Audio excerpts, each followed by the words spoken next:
Hello, everyone, and welcome to another episode of As the Skeleton Key Turns. I'm Gray, as always, joined by the lovely Christina.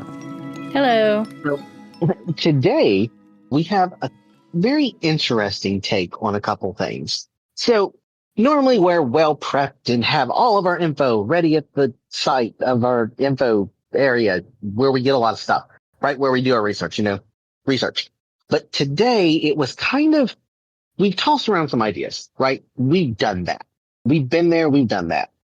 But there was one thing that really caught our eye. So everyone has seen movies on possessions, exorcisms, the hauntings, the Amityville horror, right? Okay, fine.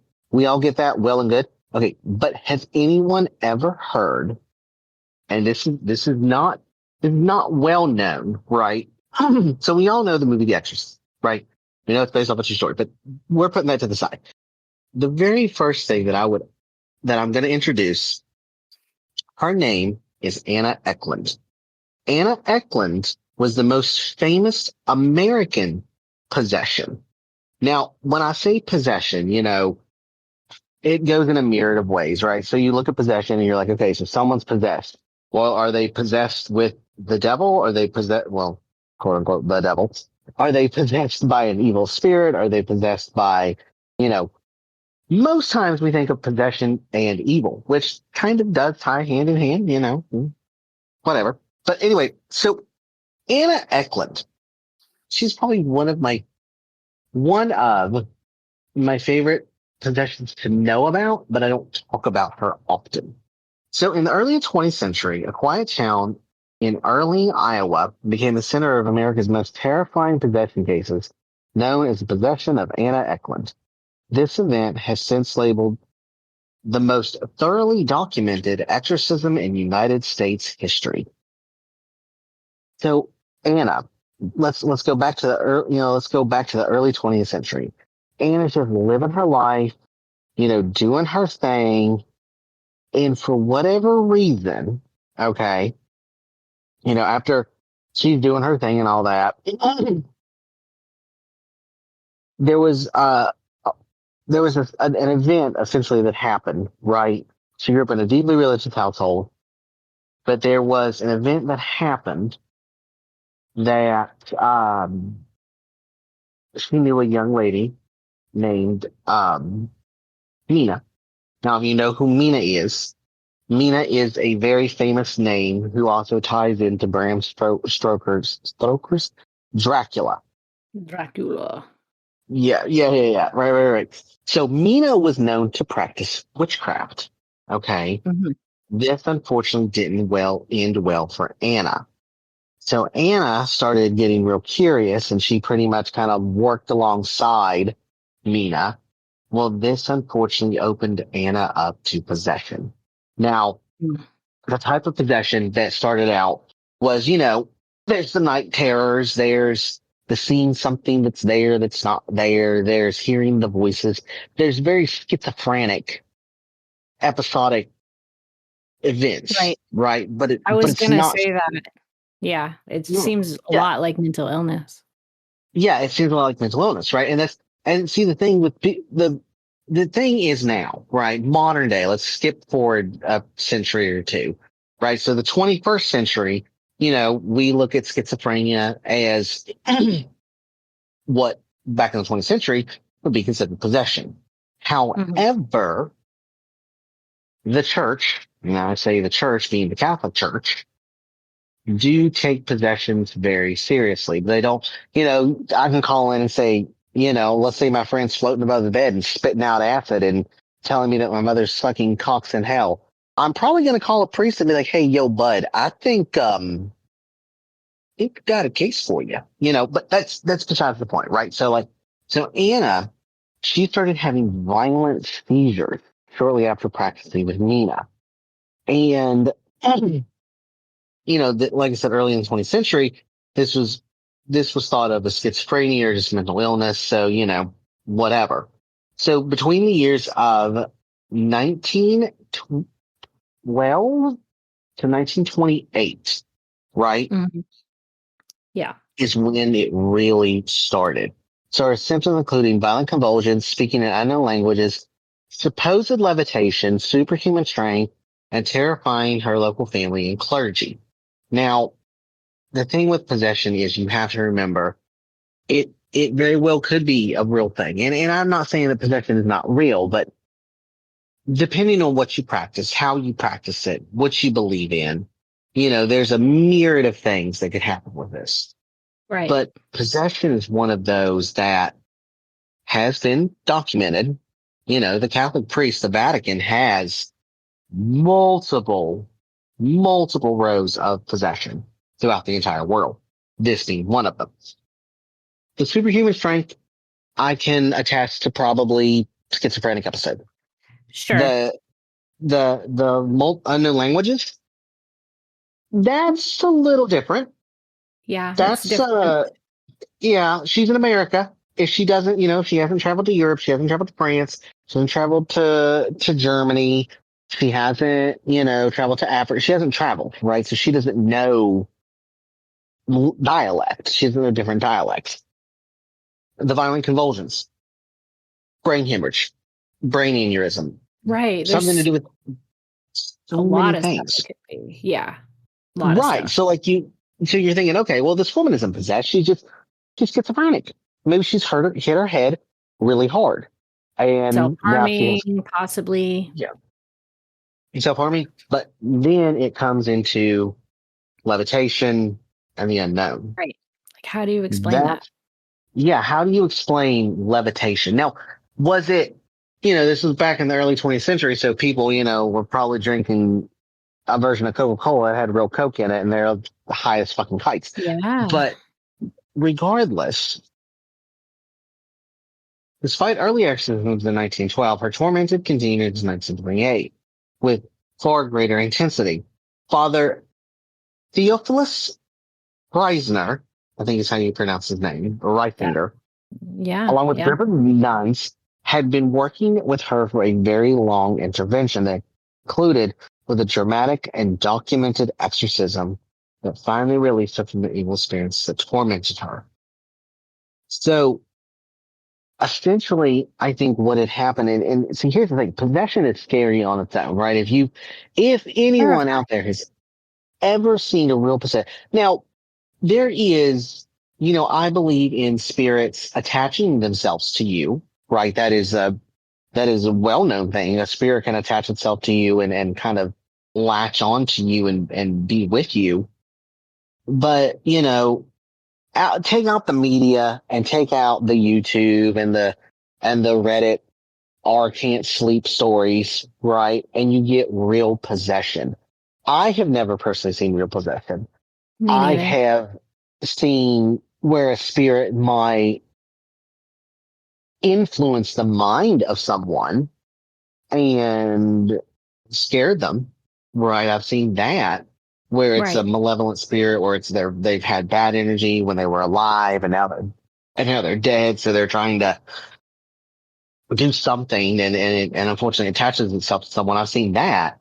And I wouldn't consider that possession, but to see a real possession and to be in the presence of one, the energy that person has to have, the possessed, and then the energy of the spirit, the possessee, it's like, it blows my mind. Like Anna is just one of those that her story is so is so enthralled in, you know, witchcraft that you wonder what Mina was doing, what Mina and Jacob were doing with Anna.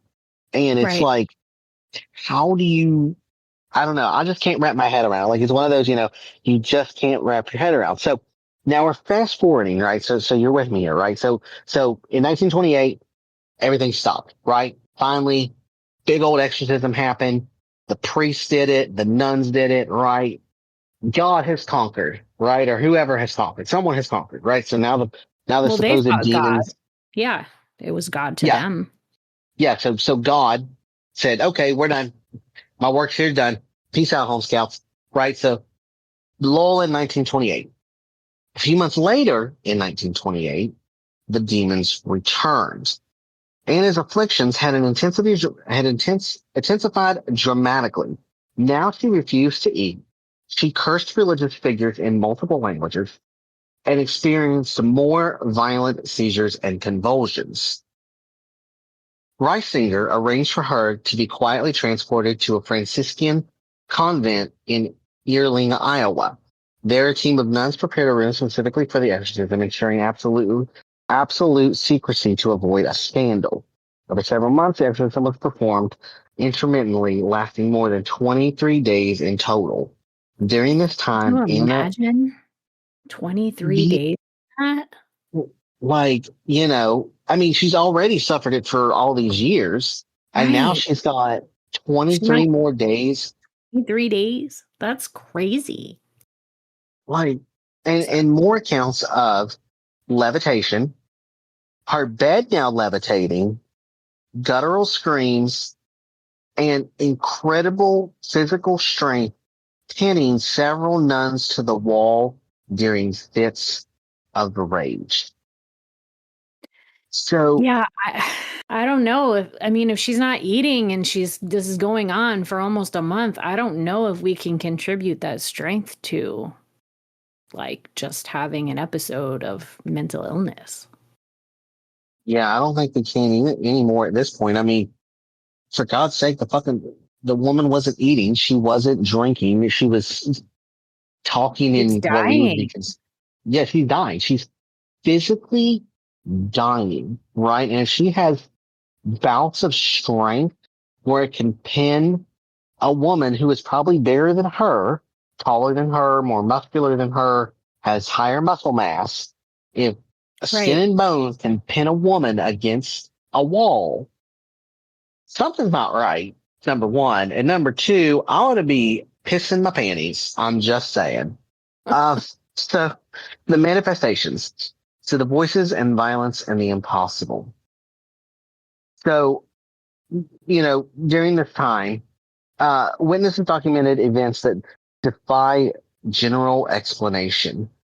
Her body would twist and contort unnaturally, and her face would occasionally, so they claimed, transform into horrifying visages, including Father Jacob and Aunt Mina, who were who she claimed were among the demons possessing her.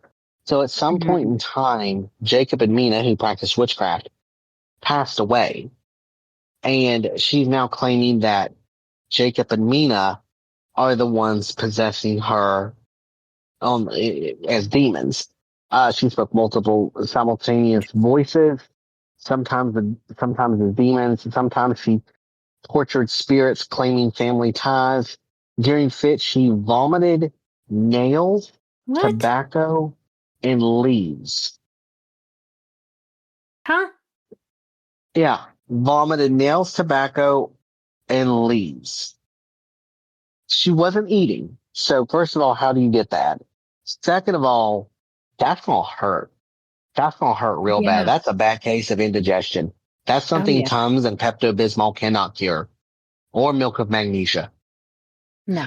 So, but yeah, so there is one thing that I think ties to possession very, very well. It's the stench. Ooh. They say, and this is, and you can correct me if I'm wrong, Christina, and I think this is something true. whenever you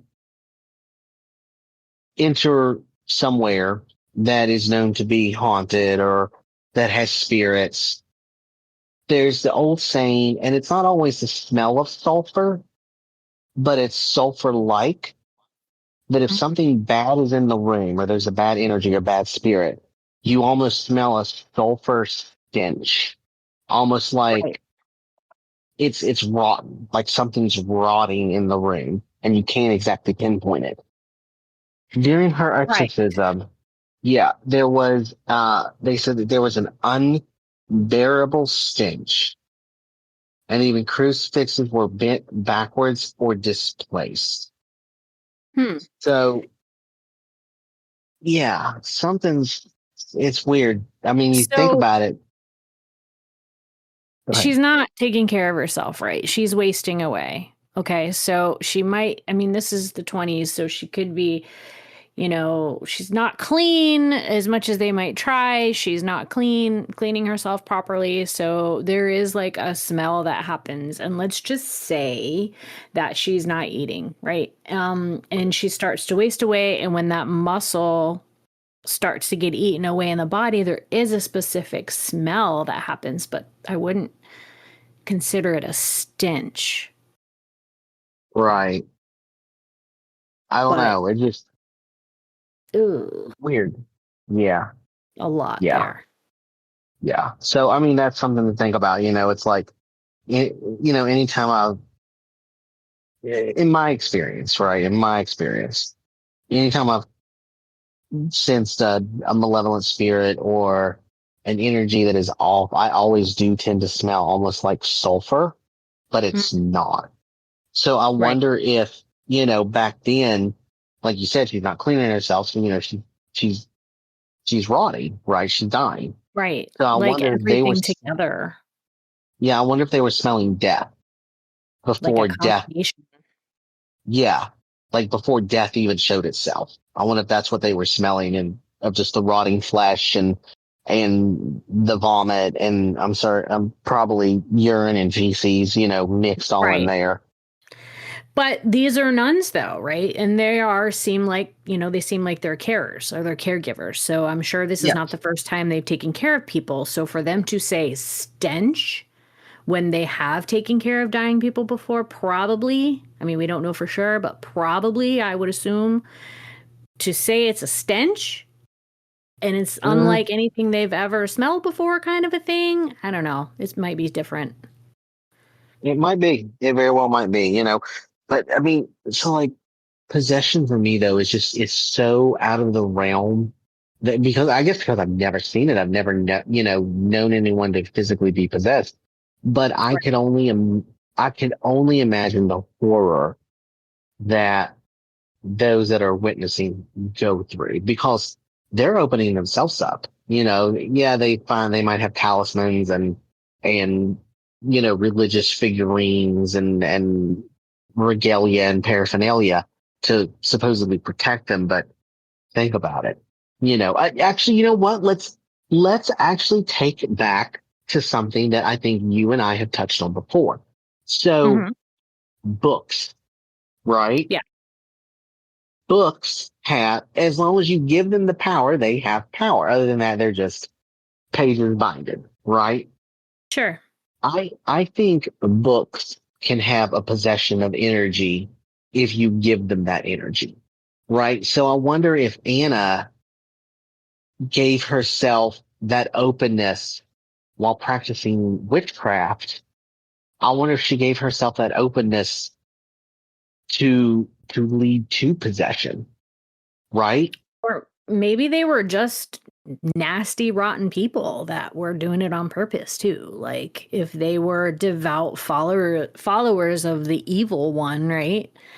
Right. Um, you never know what could have may not even have been like witchcraft. I mean, everything was called witchcraft back then. Maybe it was something different. Yeah. I mean, maybe it was, maybe it was them just being stupid and chanting something, or maybe they did know what they were doing Right. and they summoned. the evil one. You know what I mean? So it's like, but like just to to see someone in possession, I've seen mockumentaries and stuff like that and all that, and I've seen YouTube, and I'm sure you have too. And there's tons of Mhm. movies on possession, but to like feel the energy of that, it's terrifying because you don't know what's going to happen. You don't know if it truly is a demon or they're just going through a schizophrenic episode Right. where they're hearing and feeling all these things, and you're just kind of standing back like, huh? Like, what are you doing, dude? And they're just wailing on the bed, but like, So, like, not in America, right? yeah, But not in America. um, Haiti is known for having their spirits, right? Hmm. So some people that are from there believe that they have specific spirits that belong to them or something like that, right? They're like their guides, for lack of better term. And Okay. I have on good authority that these spirits must be accepted, right? So if you buck it Oh, and you don't accept the spirit, they can possess you hmm. Interesting. until you like get right. You because they're not evil, right? So the Right. Haitian people don't believe that these spirits are evil. They're their guides. They could be ancestors, family members, other people that are just there to guide them because their religion is so deeply ingrained in like the ancestor worship and stuff like that. So, yeah, they can become possessed by these spirits until they get right. And it's not the devil, it's just spirits. Hmm. And I know it's happened. I know it's happened. And it's was terrifying from someone that told me about it. Oh, So wow. it may not I mean, be necessarily the devil that does, the possessing or the demons, but these people could have definitely known what they were doing. I don't know. I don't think you accidentally mess around with stuff and then next thing you know like the innocent one out of the group is possessed. Like I don't know, I just that's my conspiracy brain. well, and see, I'm kind of on the same. I'm I'm on the same thing as you, right? So, like, okay, so that's like you and me, right? So that's saying like you and me.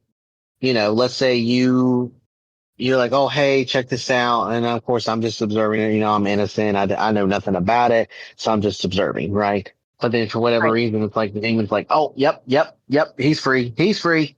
And it's like, bam, Right. you performed a ritual and then bam. No, you just can't be that. You have to have somewhat of an open mind and a belief, right? That this ritual is done for a reason, right? Mhm. That's, I don't know. It's just, I think she opened up herself to possession of some kind.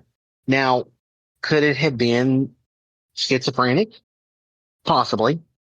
Very possibly. I mean, the Catholic Church gets calls all the time, from what I understand, where Jim Bob calls and it's like, hey, my buddy Dale is possessed, and they'll come out and they'll do the consultation and like, oh nope, he's actually schizophrenic. Like he's not Right. possessed, he's just schizophrenic.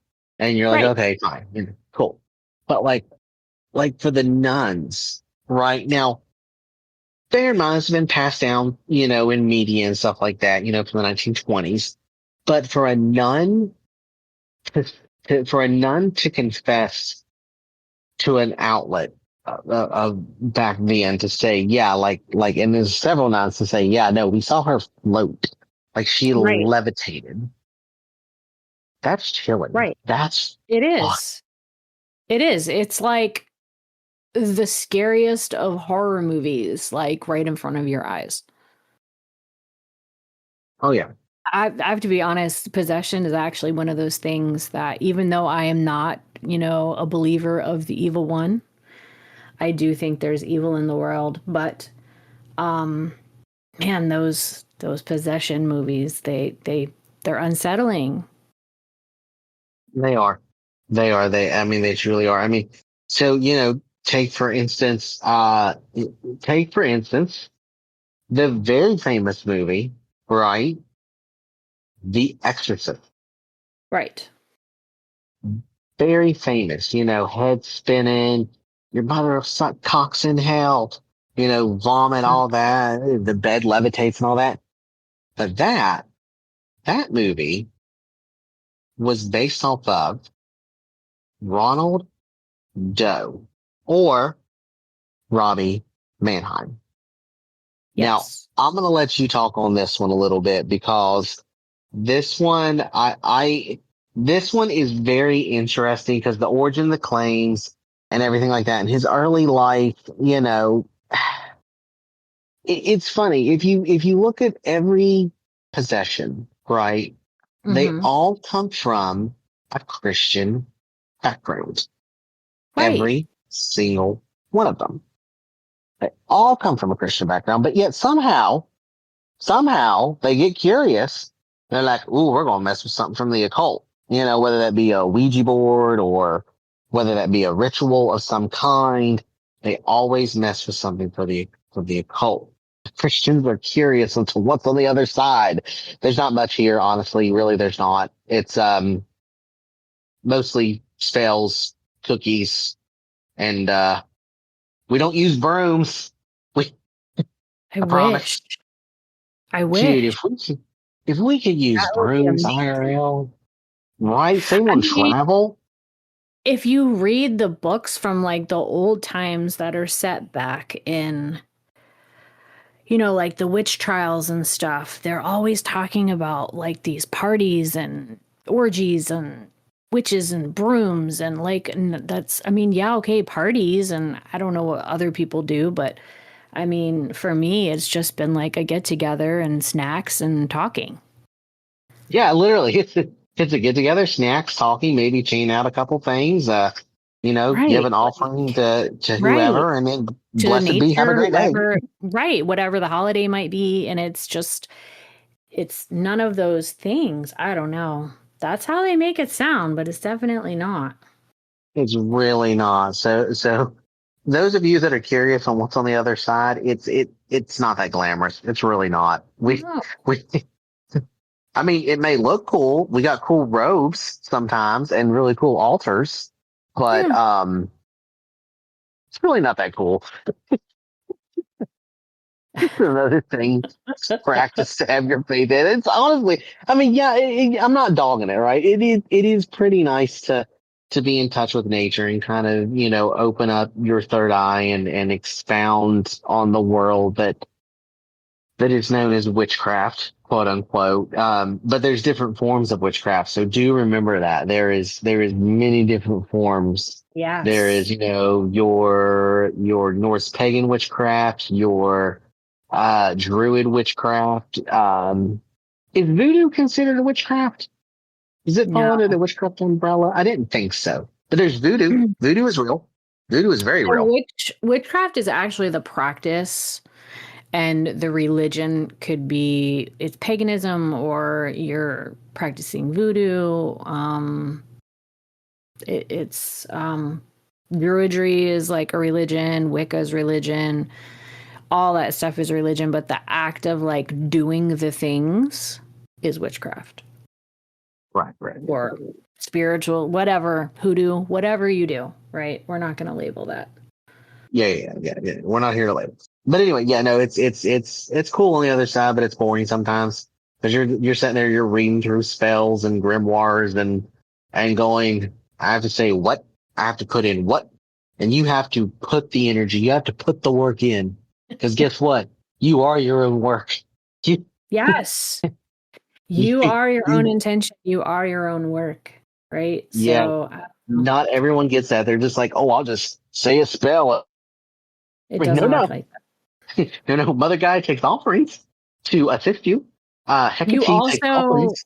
right, but you also have to change things like in your life. You can't just expect like this thing to magically happen. Like you have to, yes, you put your intention out there, you do your work, whatever it may be, but you also have to take the steps in your life Mm-hmm. to make these things successful. You can't just expect like I'm trying to buy a house, right? So I'm doing, spells to get a home or what have you. Right. I can't just sit here on my butt and not save money and not like do any of that stuff. Like, no, you still have to do the work. You have to put yourself in a situation to where your work is going to work. It's It's not, yeah, yeah. it's not a one stop shop all kind of thing. It's like it's like what is it? It's like the Bible says, show the fruits of your labor, right? Mm-hmm. Same thing. Show the fruits of your labor. Show your bounty of the work that you sown. The saying, Yes. reap what you sow, Right. means so much to people who practice outside of Christianity. I mean, I think that's a universal thing, not just Christianity or not just, you know, people who do the spells and all that, right? I think reap what you sow is universal.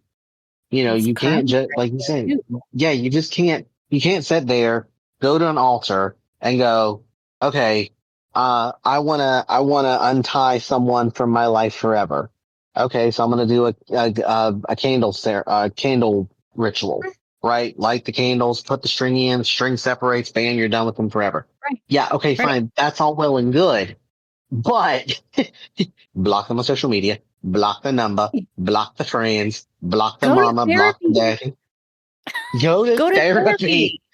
therapy. Like it's not just it's not Yeah, as I mean, I'm telling you, there have been some things I've been like, wow, like they've worked really well, and I don't know how they worked. But then there's other things like I have to put in the work for. yes, not everyone understands that. And you gotta put in this work. You're You not do. just gonna sit there and be lazy and be like, all right, I'll toss some pomegranates and some olive oil to Persephone and Hades and expect that, you know, whatever will happen. Doesn't work Right. that way, pal. They might guide you, but you Oh, no, still have guys. to, if you're trying to manifest stuff, you got to manifest it. Oh, yeah. If you just sit on your ass, Sad Dad's gonna look at you and go, "Fuck you, no, I'm out." Persephone, you deal with him. Persephone be like, "Nah, I'm good, fam. Where's the puppy? Where's the So three-headed dog?" anybody who like puts effort into trying to hex, not necessarily hex, but like get someone possessed or whatever, that's a lot of work. That's too much work for me. It's too much. I gotta go to a graveyard. I gotta dig. I gotta get candles. I gotta get oils. I gotta set up everything, and then I gotta remember the chants, and then, oh man, I'm tired Yeah. just thinking about it. Oh, and not to mention, I got So to put on the right cloak, and I got to get the right dagger. It's fuck me if I get the the the Salwyn dagger. it's not that serious. You can pretty much Uh, do with whatever. right. But you know what I mean. It's like it is a lot of work. But anyway, It, so tell us a little bit about Ronald Doe or Robbie Mannheim. right. So Washington, D.C., 1949, a 13-year-old boy began exhibiting some disturbing behavior that made his parents a little terrified. During the day, he would be calm and normal, doing normal stuff, but during the night, he would scream and just be wild. There may have been some translate states, guttural voices, and then like the scratches and marks all over the body. So that's kind of a theme there too. Like I've noticed in the other person we were talking about, what I was reading, there was some unexplained marks, bruises, and whatnot, and the guttural talking. So they took him to the doctor and they weren't getting anywhere. So that's very similar to the movie, right? Because in the Hmm. movie, they take Reagan to the doctor and they say she's crazy and that it's not explaining anything. And the mom does a really okay job for advocating for her, like, hey, this is still not right.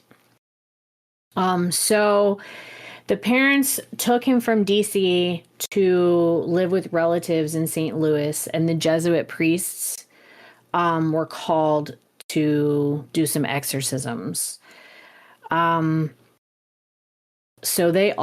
these priests also claim that the bed moved on its own, slid across the room, knocked them over, like assaulted them. And eventually, the priests were able to cast out Satan, right? And then all of a sudden, he was gone. But leading back to what had happened in his early life, he had lost his aunt, who was also a spiritualist, and she taught him how to use a Ouija board. Now, before we get on the Ouija board thing about all Ouija boards are bad, whatever, I don't believe that. I think that they're a tool, just like any other tool in my arsenal, to complete whatever that I'm trying to do. So it's a tool. Everything should be, respected, and that's just my belief. You can believe what you want, but everyone, like, don't come at me and be like, oh, Ouija boards are bad. Well, I have one and I'm fine. So I was going to say, I agree. They are a tool. Right. It's a tool. I mean, as with anything, you need to know what you're dealing with. I agree. Right? So shortly after the aunt died, the boy began to hear strange things like scratching noises coming from his walls and his floor. The water would run from the pipes and the walls. And didn't they display that kind of in the Amityville horror movie? The water and like the ooze. They did, and in The Haunting in Connecticut. Yes. Both.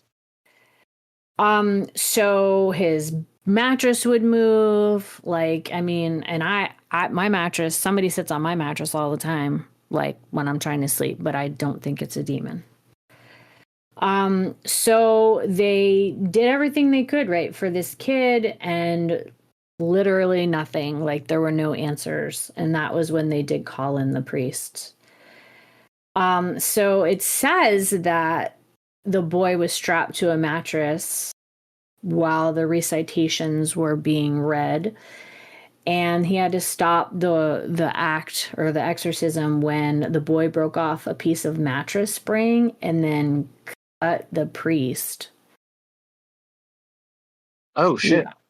Yeah. So the exorcism was not able to be finished at that time. And a few days later, red scratches then appeared on the boy. One of the words was supposedly Louis, Louis, which indicated to his mom that they needed to go to St. Louis.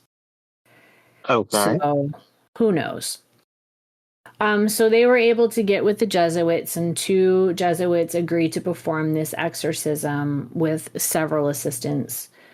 And during the exorcism in St. Louis, so they tried, obviously, in DC, but it didn't work out. So they went to St. Louis, right? And they saw the scratching on the boy, on his body. The mattress would move. The same things that had happened when the exorcism in Maryland didn't work.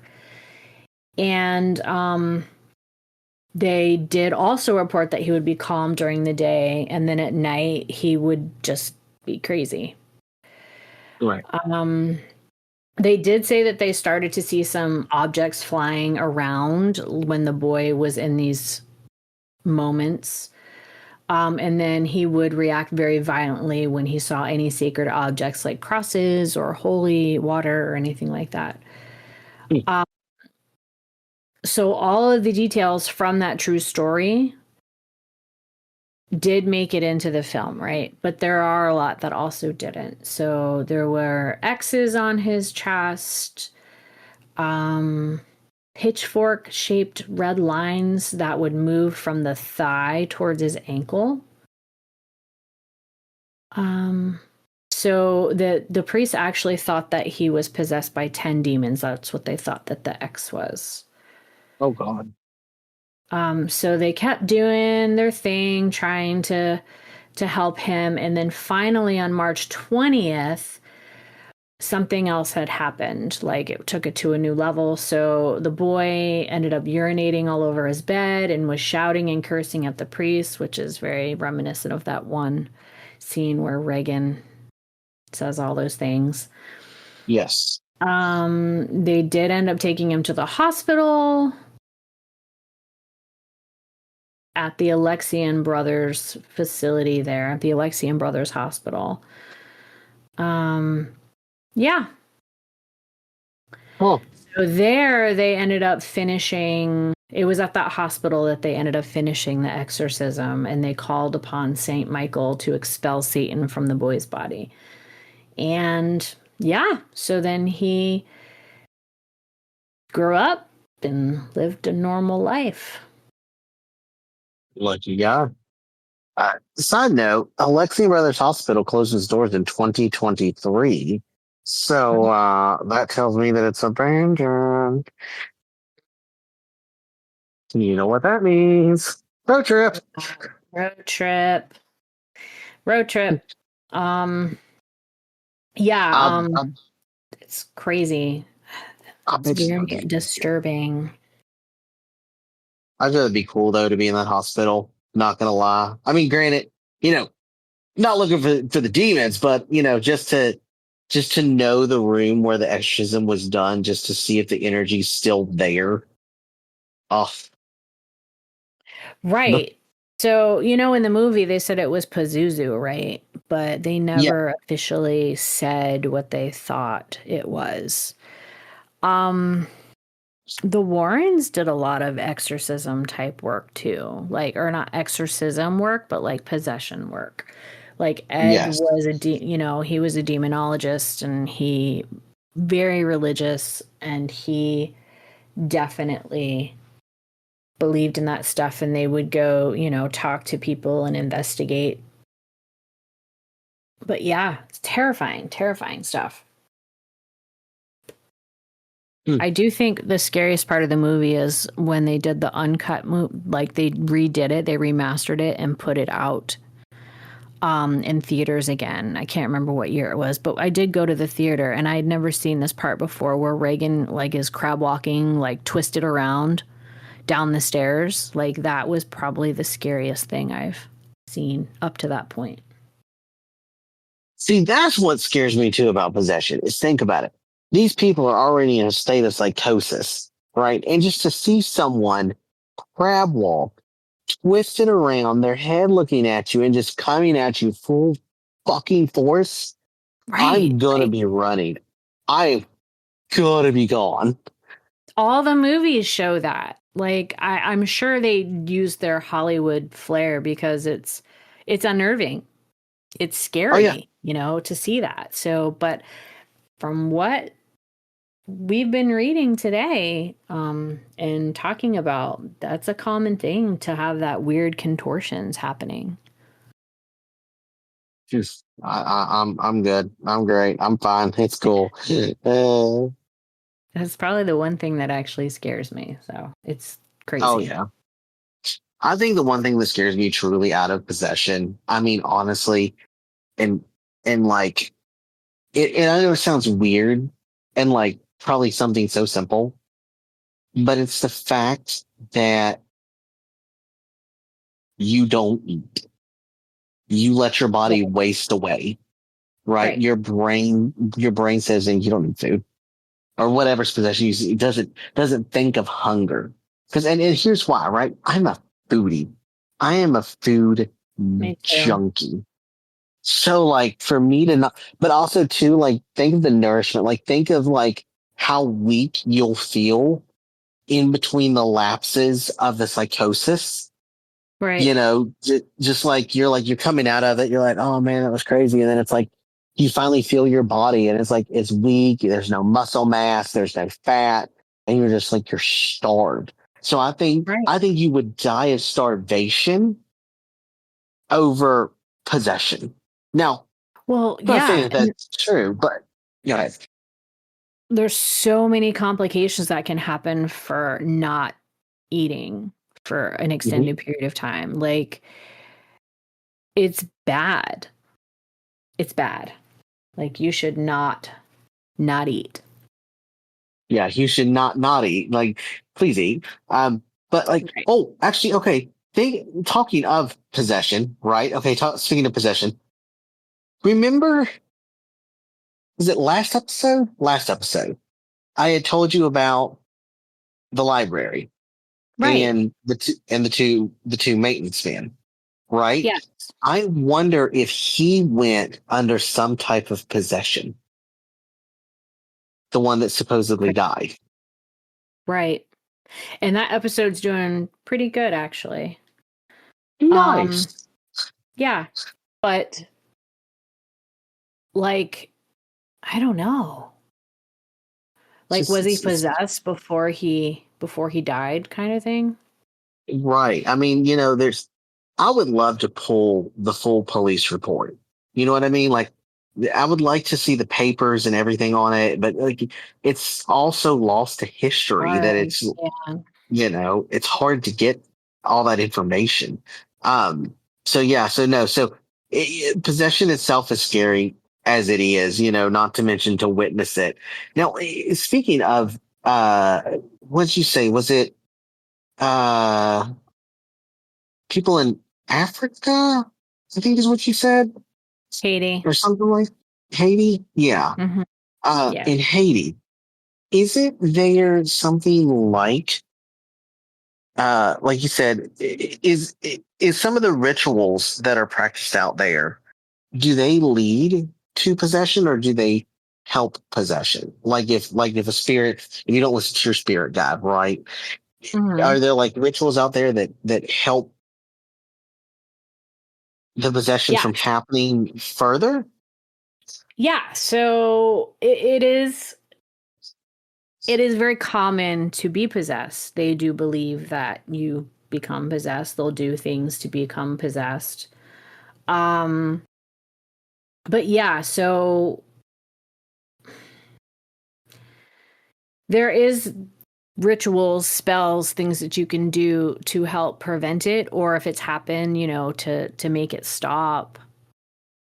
The high priestesses, or priests there, they do frequently help people when these things happen. Hmm, But yeah, interesting. so I just looked it up to it is basically their spirit or deity. They do take possession, but it's not like that evil thing like we were just talking about. It's very different. And it's during the religious ceremonies, the drumming, the singing, all that rhythmic dancing that happens. And then you basically go into that altered mental state right there. And that allows the spirit to come in. It'll communicate through the person, advise, or heal other people. So it's not a bad thing at all. See, and that's where, and I think it's such a sacred thing, right? And I'm not trying to, I guess, I'm very ignorant, right, when it comes to something like that, but I think that is such it's such I would say beautiful. I don't know if beautiful is the right word, but it's such a very intriguing thing to know about and to Yeah, hear about, like it is see, beautiful. Yeah, but, it is beautiful. yeah, and it's very sacred too, right? So like, Hmm. when I say these things, and for those that are listening, don't think that I know what I'm talking about because I don't. I'm very ignorant, so I apologize. But I do. I think it's such a beautiful ceremony and a beautiful thing to kind of be within that type of possession where you have a spirit guide you through life and Right. through whatever thing you're going through in your head. Uh, I, of course, would find it scary, right? Because it's something I'm not used to. But I would also, I would love to firsthand experience watching it, right? Not doing it, but watching it to kind of understand possession a little bit more so than just the horror aspect. Right. So people I have had the pleasure of being close with have also practiced alternative religions, right? And not voodoo, but similar to it, Santeria. And they have spirit guides and all that stuff too. Like, and like, I don't know. You can say what you want about psychics or what have you, but there have been times when things have been going on in my life, and this one particular person who has several spirit guides would speak to me about things that they have no clue or should have no clue was going on. Right.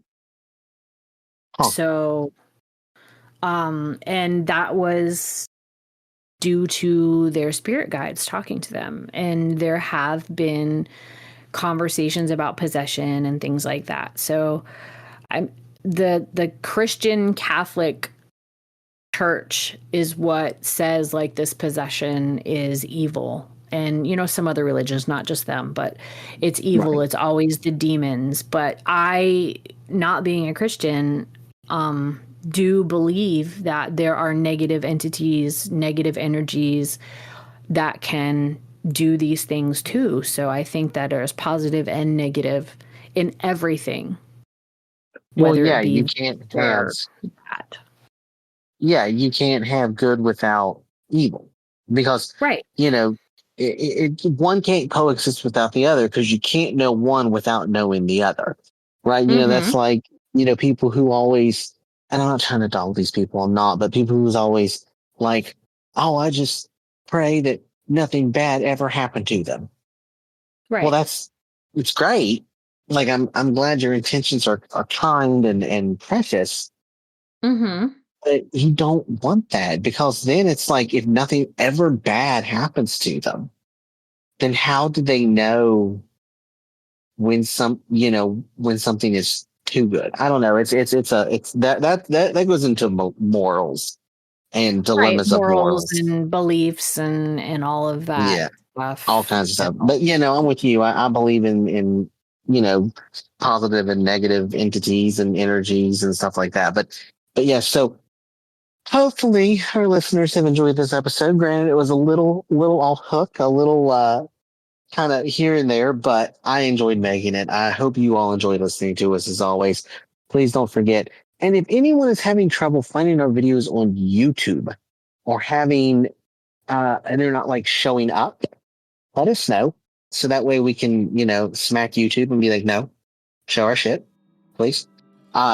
Right. Share them, like them, subscribe, comment, do what you must. Of course, follow us on TikTok. Of course, we are now on Apple Podcasts, so this will be on Apple Podcasts as well. And yeah, so I appreciate you all listening. Thank you again for tuning in to another episode of As the Skeleton Key Turns. And as always, I am your host, Gray, joined by my other host, Christina. And we hope you have a wonderful day. Bye. Bye.